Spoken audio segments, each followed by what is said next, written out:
श्री स्वामी समर्थ. श्री स्वामी समर्थ. नमस्कार. प्रगती रीड्स या चॅनलमध्ये तुमचं स्वागत आहे.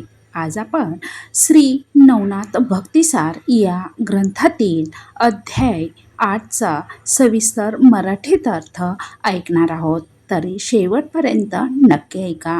या आधीच्याही अध्यायाचे सविस्तर मराठीत अर्थ आपण आपल्या चॅनलवर टाकलेले आहेत.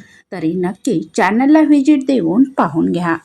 आणि आपल्या चॅनलवर नवीन असाल तर प्लीज चॅनलला सबस्क्राईब नक्की करा आणि बेल आयकॉन दाबा, म्हणजे असेच भक्तिमय व्हिडिओ तुमच्यापर्यंत पोहोचतील. इतरही ग्रंथाचा नक्कीच लाभ घ्या.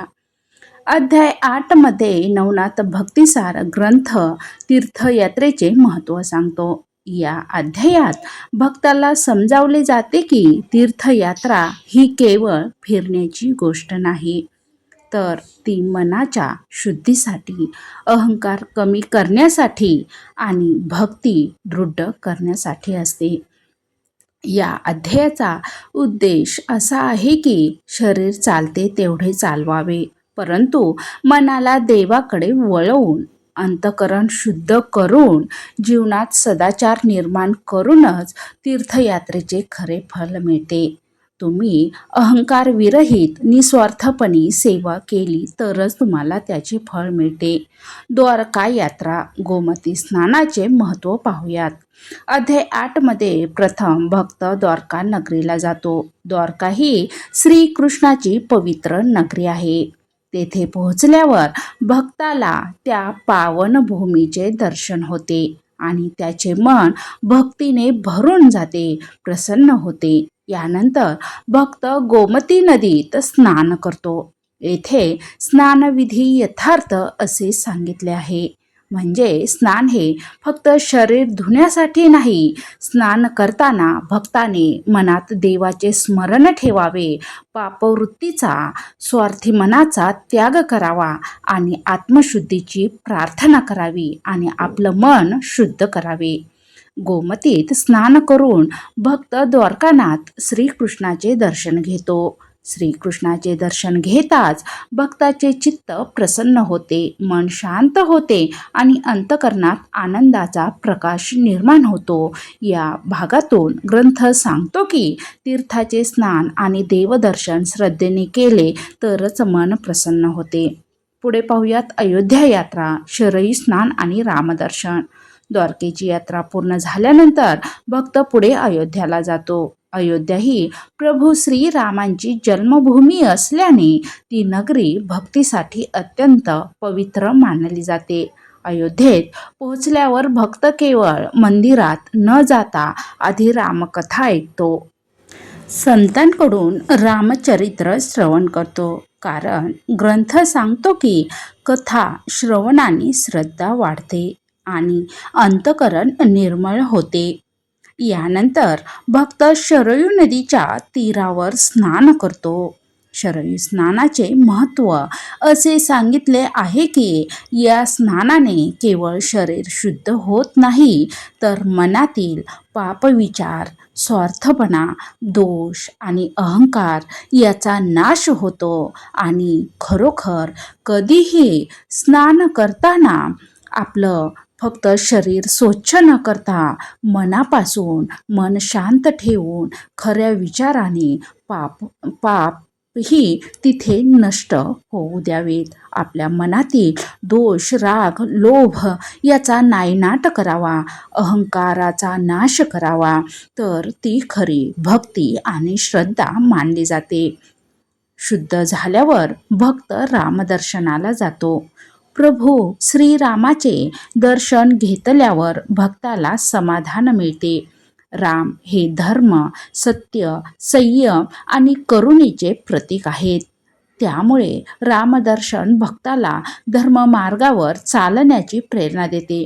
कारण रामांनी धर्म पाळला, त्या धर्मासाठी आपल्या पतीला त्यांनी पुन्हा वनात पाठवले. तीर्थयात्रेचा खरा अर्थ पाहूयात. अध्याय 8 मध्ये नवनाथ भक्तिसार एक महत्त्वाचा संदेश देतो की तीर्थयात्रा ही बाह्य प्रवास नसून आतल्या प्रवासाची आतल्या अंतर्मनाच्या प्रवासाची सुरुवात आहे. तीर्थयात्रा करताना जर मन अहंकाराने भरलेले असेल, द्वेष असेल, लोभ असेल, स्वार्थ असेल आणि वाईट वर्तन असेल तर त्या यात्रेला अर्थ उरत नाही. ती तीर्थयात्रा मानली जात नाही, श्रद्धा मानली जात नाही. देवळात जाणे आणि नदीत स्नान करणे हे केवळ बाह्यकर्म ठरते. परंतु जर तीर्थयात्रा करताना भक्त नम्र झाला, सेवा करू लागला, सत्संग केला, कथा ऐकली, खऱ्या मनापासून निस्वार्थपणे भक्ती केली आणि देवाचे स्मरण ठेवले तर त्या यात्रेचे खरे फळ त्या भक्ताला नक्कीच मिळाल्याशिवाय राहत नाही. स्नानाचे आध्यात्मिक रहस्य पाहूयात. या अध्यायात स्नानाचा विशेष उल्लेख आहे, कारण स्नान ही केवळ शारीरिक शुद्धी नाही, तर ती अंतःकरण शुद्ध करण्याची प्रतिज्ञा आहे. नदीत उतरल्यावर भक्तांनी मनात असा भाव ठेवावा की माझे पाप दूर हो, माझे विचार शुद्ध होत, माझे मन शांत हो, माझ्या जीवनात सद्बुद्धी येवो. अशा भावनेने स्नान केले तर तीर्थस्नानाचे फळ नक्कीच वाढते. कथा श्रवणाचे महत्त्व पाहूयात. अयोध्येत कथा परियेसी म्हणजे रामकथा ऐकणे सांगितले आहे. याचा अर्थ असा की देवदर्शनापूर्वी कथा ऐकणे आवश्यक आहे, कारण कथा श्रवणाने भक्ताचे मन योग्य दिशेने वळते. रामकथा ऐकल्याने भक्ताला सत्य, धर्म, संयम, त्याग आणि प्रेम याचे महत्त्व कळते. त्यामुळे जीवनात योग्य निर्णय घेण्याची शक्ती निर्माण होते. देवदर्शनाचे फल. अध्याय 8 मध्ये द्वारकानाथ आणि रामदर्शन या दोन्ही दर्शनाचा उल्लेख आहे. या मागचा भावार्थ असा की देवदर्शन ही केवळ डोळ्यांनी पाहणे नाही, तर खऱ्या मनापासून मन प्रसन्न ठेवून, मन स्वच्छ ठेवून, कसलाही स्वार्थ न बाळगता देवदर्शन करणे, देवाच्या चरणी जाणे.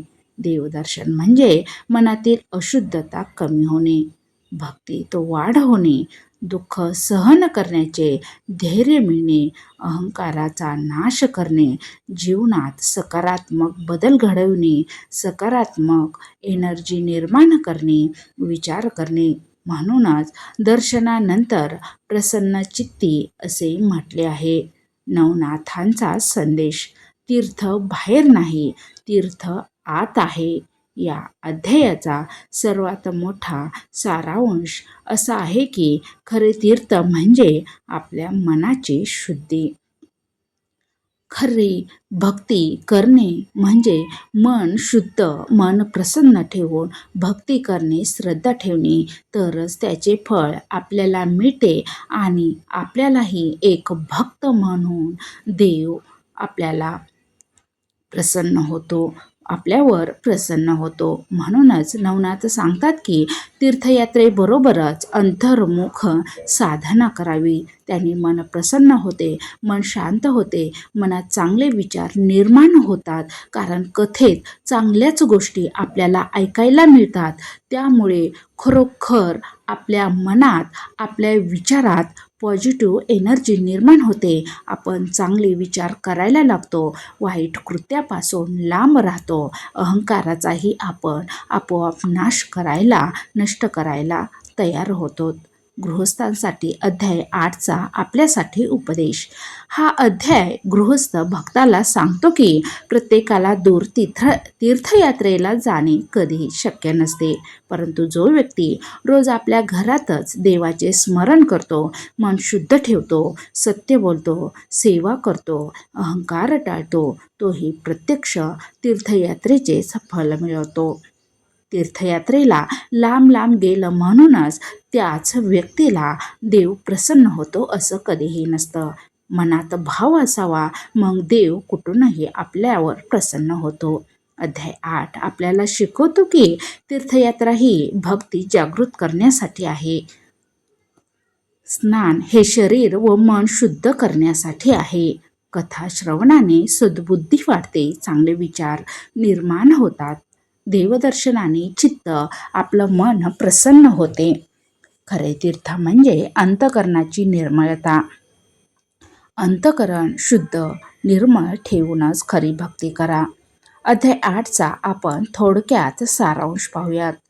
अध्याय 8 वाचताना किंवा ऐकताना भक्ताच्या मनात असा भाव निर्माण होतो की तीर्थयात्रा ही बाह्य प्रवास नसून आत्मशुद्धीचा मार्ग आहे. द्वारका आणि अयोध्या ही केवळ स्थळे नाहीत, तर त्या भक्तीच्या दोन महान दिशा आहेत, कृष्ण भक्ती आणि रामभक्ती. या दोन तीर्थाच्या दर्शनाने भक्ताचे मन शुद्ध होते, श्रद्धा वाढते आणि जीवनाला एक नवा आध्यात्मिक अर्थ मिळतो.